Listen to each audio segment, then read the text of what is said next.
எல்லா ஸ்கீம்ஸும் இப்ப பேசிட்டு இருக்கோம். என்னுடைய மாணிக்க கோரிக்கை வருது, அதுல உங்களை எல்லாத்துக்குமே ரிவீல் பண்றேன்.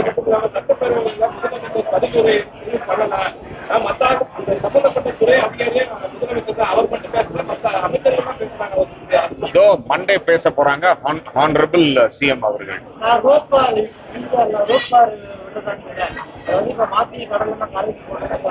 அது பேச்சுவார்த்தை போயிட்டு இருக்குது. விரைவில் ஒரு நல்ல உங்களுக்கு நியூஸ் தெரியப்படுத்தும். அது டெக்னிக்கலா சில விஷயங்கள் இருக்கு, அது பேசி எல்லாம் முடிவெடுத்ததுக்கு அப்புறம் ரிவீல் பண்ணலாம்.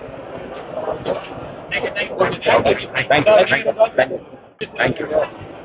எனக்கு பிரியாணி பிடிக்கும், அவங்க பரோட்டா பிடிக்கும், அவங்களோட கோலா உருண்டை பிடிக்கும், பிச்சு போட்ட சிக்கன் ரொம்ப பிடிக்கும் எனக்கு. அவங்களோட ஈவினிங் டிஃபன்ல டின்னர்ல காயின் பரோட்டான்னு ஒன்று கொடுப்பாங்க, அதை டெஃபினட்டா மிஸ் பண்ணாதீங்க. அது இவங்களோட delicacy. So they more like எனக்கு ஃபேமிலி டு மீ. அவங்க என்னோட நல்ல family friends. So I wish them all the best by God's grace.